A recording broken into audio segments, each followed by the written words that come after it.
जैसे हमारी बॉडी में रिस्पायरेटरी सिस्टम होता है, ट्रांसपोर्ट सिस्टम होता है, वैसे हमारे पास डाइजेस्टिव सिस्टम होता है। इसी तरीके से हमारे बॉडी में एक और सिस्टम होता है जिसे कहते हैं इम्यून सिस्टम। आज हम इम्यून सिस्टम की इंट्रोडक्शन की बात करेंगे। इम्यून सिस्टम बेसिकली क्या है?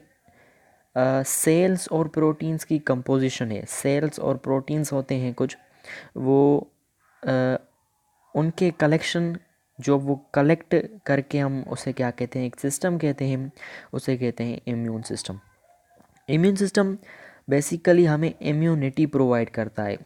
हमें जर्म्स से, हमें माइक्रो ऑर्गेनिज्म से, टॉक्सिन से, जैसे कि माइक्रो ऑर्गेनिजम्स जैसे होते हैं, वायरस होते हैं, बैक्टीरिया होते हैं, फंजाई होते हैं। फंजाई अब इन माइक्रो ऑर्गेनिजम्स के पास टॉक्सिन्स होते हैं, ये जर्म्स होते हैं, हमें अफेक्ट कर सकते हैं।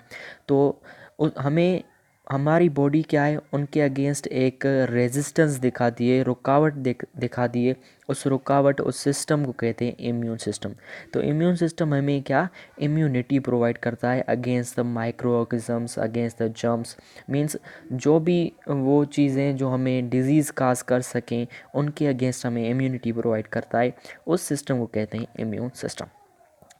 टर्म्स की बात करते हैं इम्यून सिस्टम के टर्म्स की। एक पहला टर्म है इम्यूनिटी। इम्यूनिटी बेसिकली एबिलिटी है। हमारा सिस्टम है, इम्यून सिस्टम है, इम्यून सिस्टम की जो एबिलिटी है वो इम्यूनिटी है। हमारे सिस्टम जो है इम्यून सिस्टम, वो उसकी एबिलिटी है कि वो हमें माइक्रो ऑर्गेनिजम्स, हमें डिजीज़ कॉजिंग ऑर्गेनिजम्स, हमें डिजीज़ कॉजिंग टॉक्सिन्स के अगेंस्ट इम्यूनिटी प्रोवाइड कर रहा है, रेजिस्टेंस प्रोवाइड कर रहा है। उस एबिलिटी को क्या कहते हैं, इम्यूनिटी कहते हैं। सिंपली इम्यून सिस्टम की जो एबिलिटी है वो क्या है, इम्यूनिटी है, इम्यूनोलॉजी। ये होगी इम्यूनिटी। अब हम इम्यूनोलॉजी स्टडी करें। इम्यूनोलॉजी बेसिकली एक ब्रांच है। जैसे हम स्टडी करते हैं माइक्रोबायोलॉजी, मार्फोलॉजी, एनाटॉमी, ये सब ब्रांचेस हैं बायोलॉजी की। ऐसे ही ब्रांच है immunology.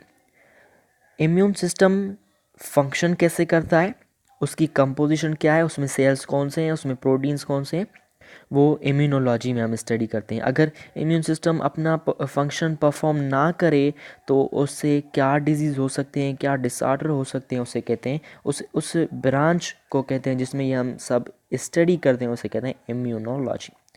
Immune system is a collection of cells and proteins. Immune system cells और प्रोटीन्स का बना होता है। कुछ स्पेसिफिक सेल्स होते हैं, वो एक्टिवेट होते हैं और हमें उन टॉक्सिन से, उन माइक्रो ऑर्गेनिज्म से डिफेंस प्रोवाइड करते हैं। तो इम्यून सिस्टम क्या है, एक कलेक्शन है सेल्स का और प्रोटीन्स का। इम्यून सिस्टम के दो किस्म होते हैं, दो टाइप्स होते हैं। एक होता है इनेट इम्यून सिस्टम और दूसरा होता है अडैप्टिव इम्यून सिस्टम। अब इनेट इम्यून सिस्टम ये है नॉन स्पेसिफिक,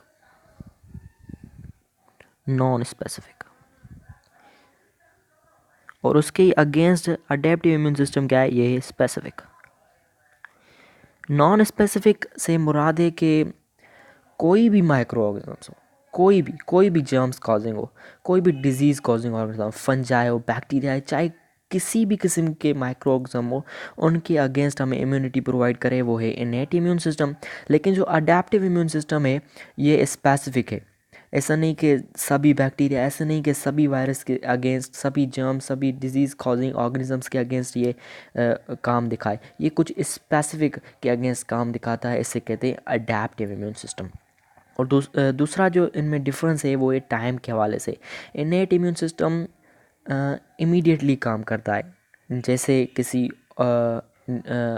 माइक्रो ऑर्गेनिज्म ने अटैक किया, किसी जर्म ने अटैक किया, तो इमीडिएटली एक्टिव हो जाता है इनेट इम्यून सिस्टम। लेकिन अडेप्टिव इम्यून सिस्टम को टाइम लगता है, इसे एक्वायर करने में टाइम लगता है। और ऐसा कहते हैं कि 1 या 2 हफ्ते लग जाते हैं अडेप्टिव इम्यून सिस्टम को एक्टिव होने में, उस जर्म्स को ख़त्म करने में। और तीसरा डिफरेंस है मेमोरी का। इनेट इम्यून सिस्टम के पास मेमोरी नहीं है, मेमोरी सेल्स नहीं है बेसिकली। अडेप्टिव इम्यून सिस्टम के पास मेमोरी सेल्स हैं। मेमोरी सेल्स का फंक्शन ये होता है कि वो जैसे हमारे पास ब्रेन है, ब्रेन क्या करता है, ब्रेन किसी चीज़ को याद करता है, वैसे ही अडेप्टिव इम्यून सिस्टम के पास मेमोरी सेल्स हैं, वो क्या करते हैं, किसी भी चीज़ को याद कर लेते हैं। अगर किसी बैक्टीरिया ने अटैक किया तो 1 या 2 वीक्स में अडेप्टिव इम्यून सिस्टम उसको उसको ख़त्म कर दिया, तो 2 हफ्ते लगे। लेकिन उनके पास मेमोरी सेल्स हैं, वो उसी बैक्टीरिया को, उस वायरस को मेमोराइज़ कर लेंगे कि कौन सा बैक्टीरिया था, कौन सा वायरस था।